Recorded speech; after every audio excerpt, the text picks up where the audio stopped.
me, nigga.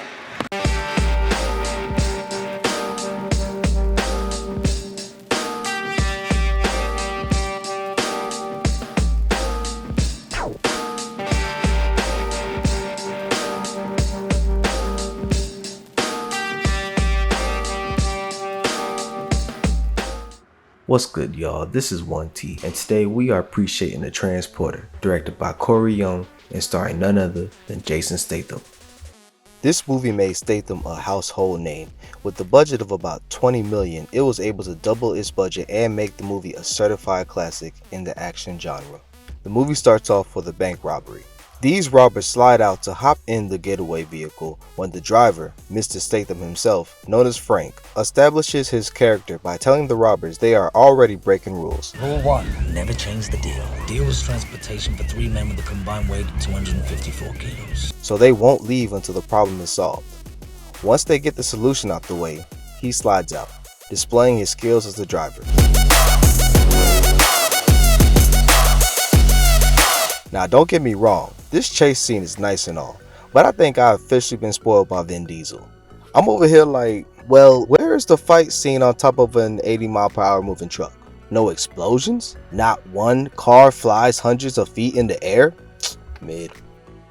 The robbers don't help the whole time they are getting away neither. They make the whole thing look goofy.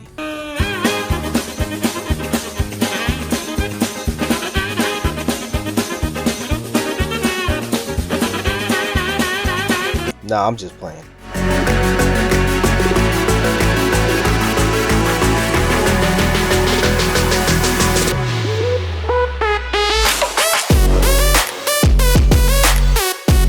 It was clean enough for the robbers to want him to drive more than halfway, but Frank is all about his rules and deals, so he only takes them to the agreed upon spot. Later that day, Frank finishes cleaning his car when French detective Tarconi appears at his home. The detective always suspects Frank of his transportation services, but never has any proof, so they play this cat and mouse game where Frank hasn't been caught yet. Once the detective leaves, he gets a call about another job. He sets his arrangements up with some of the henchmen, and after that, he begins another drive. Things were going smooth until a flat tire forced him to be a little nosier than usual. He tries to ignore it and continue his drive, but his captain instincts were tingling too much. So he breaks his number one rule just to give the girl in the bag a drink. Not too long after, she's now banging inside of the trunk trying to get his attention so she can pee. I mean, give an inch and take a mile, am I right? Well, she wasn't playing about that mile and hauls ass once he drops his guard. She does the infamous trips on nothing maneuver and gets herself caught again. He makes his way up with her when they get some unwanted company.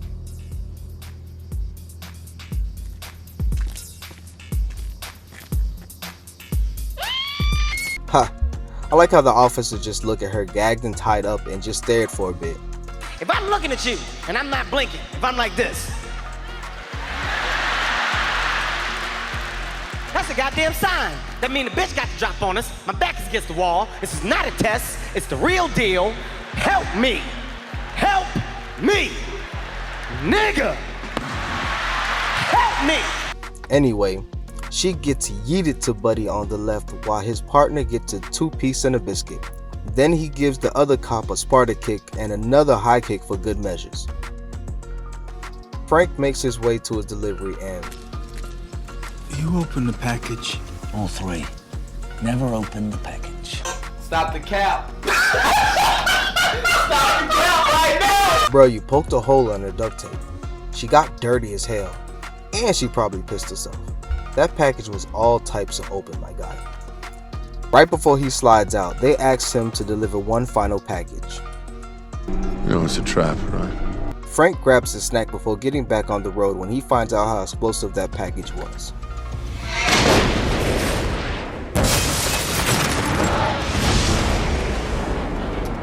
You know, it's a shame John Wick wasn't around yet. Otherwise, these bad guys would know not to mess with a man's car. This is Sparta! Kicks his way inside. Ain't no way that door is bulletproof. After Frank ragdolls Buddy to his homeboys, he does the toss the weapon in the air while I take out the bad guys trick.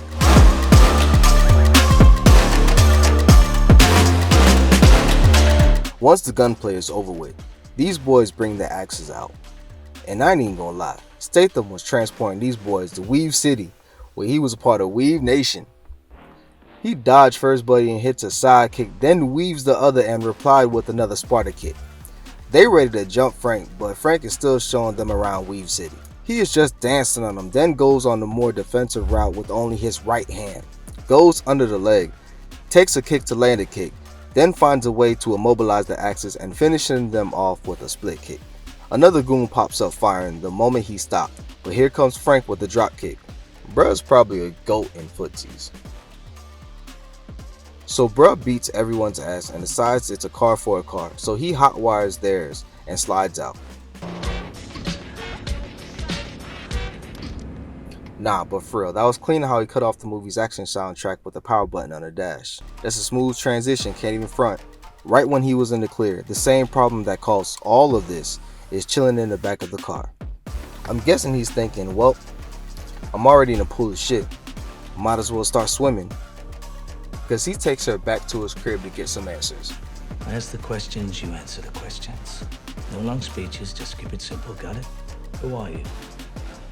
My name is Lai. I come from Japan. I ask the questions, you answer the questions. She was dead ass answering the questions. How you just gonna stop her like that? The client he failed with, Wall Street, meets up with his henchmen at the hospital who already met Frank. Wall Street hears him out to find out what happened, then he silences him for good. Frank wakes up early and finds the girl, Lai, in a complete housewife mode. Coffee, pastries, flowers, and all. Before she gets to finish, Tarconi shows up and discusses his blown up car from the other day. He almost caught Frank slipping, but Lai saves him last minute. I swear you would have forgot that she was getting kidnapped by looking at this shit right here. Well, the inspector leaves, and just when Frank thought he had time to think, he gets caught off guard when bad CGI hits and destroys his roof. Then his whole house gets lit up like they were letting off fireworks at the house.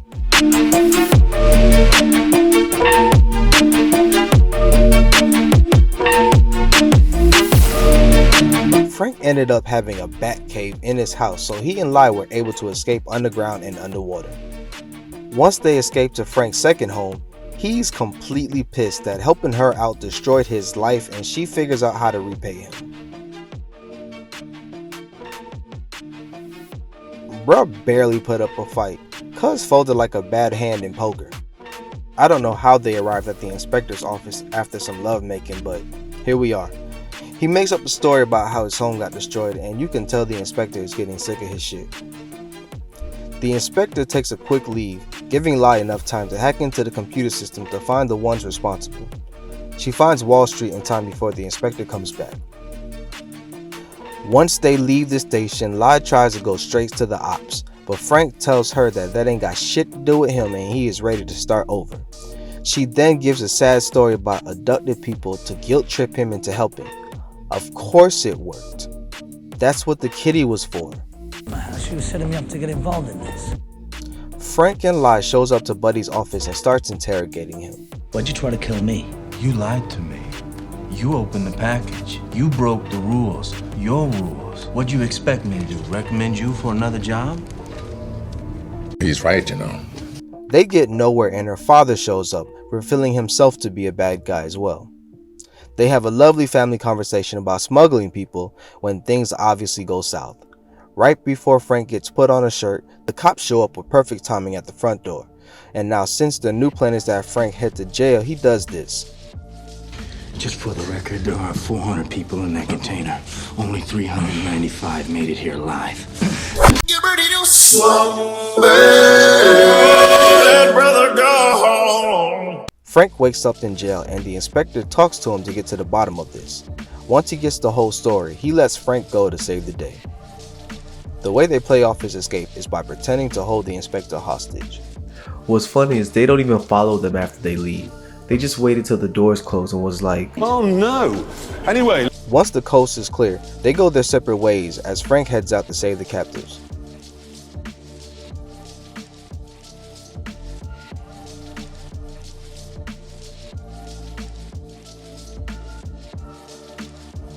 Why?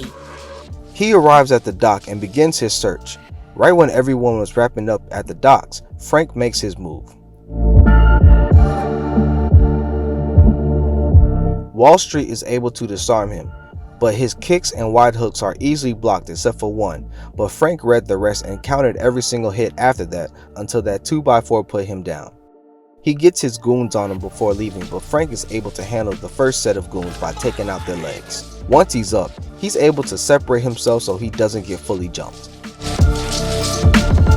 He's then able to lock 3 of the goons up and just disrespects them with his right leg. After that, he manages to get away. Frank sees the 2 trucks and hops on one to stay on their trail.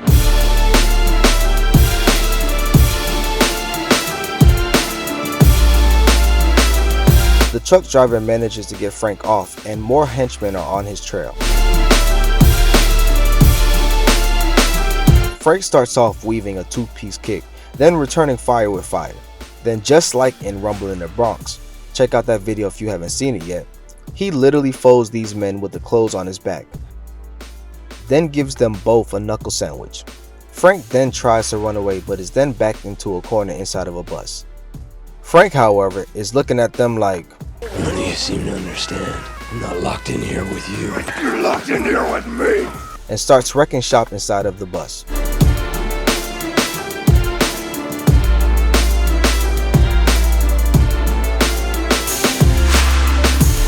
Frank was on them rails like those random performers on the subway. Frank out here taking these men to Kick City, except for this guy, where you can see the moment he was going to shit himself. Right there. Right there is when the shark happened.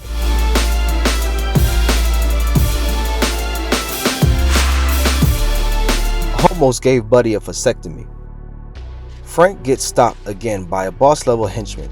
You could tell it's a boss level henchman since it's a one-on-one now and they switch scenes, just like in the video games. Frank started off nice with the weaving until he got hit with the Big Brother headlock. Frank nut checks him and does a high kick to get him off. Frank starts round 2 with a right kick and 2 hooks before getting into another Big Brother headlock. Sheesh. Again, just like a video game, some weaker NPCs join once Frank got enough licks in. Yo, Frank's legs are some true realtors because they always finding a home.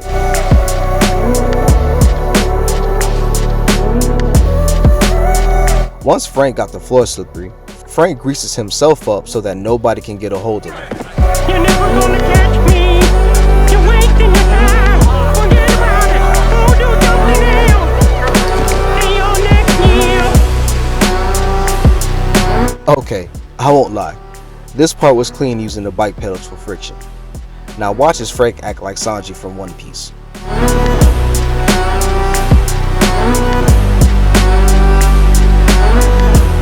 Bruh unlocked another level because these new NPCs finally got weapons on them. No, this man did not play slip and slide to escape these bullets.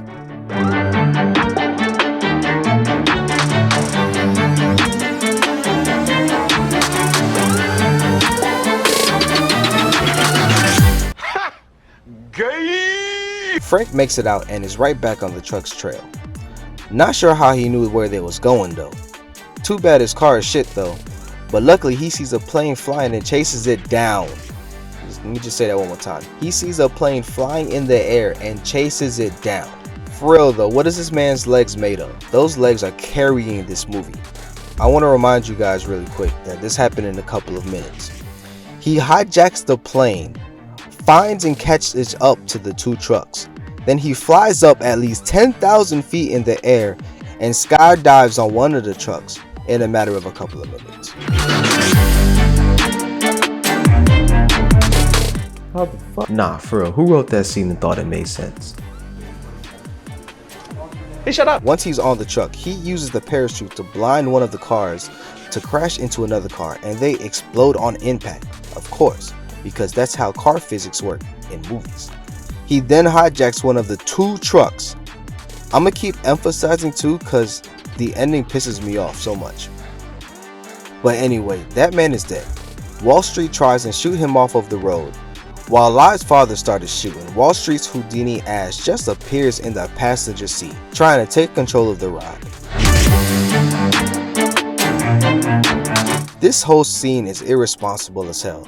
Like, nobody cares about their lives right now.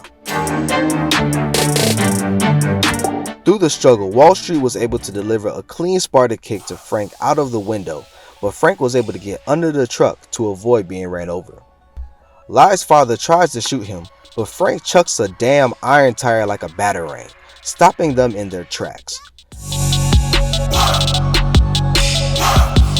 Frank does gymnastics to get back inside the truck and yeets Wall Street out once and for all. Frank parks the truck, but Lie's father is also a student of Houdini and just appears in front of Frank, sticking him up. Frank once again is about to get put on a shirt when Lie saves the day and shoots her own father. This time Troll could have came a little earlier, but they're here now and discover the truck with the missing people. But the movie's not over yet. Wait, the movie's not over yet, right? Cause there was 2 trucks. Are those credits? So niggas not even gonna bring up the other truck with the captives in it. They're like, nah, I did enough, my job is done. Frank was like, yo, I got my girl, she happy, I'm happy, fuck it. So the movie ends half completed.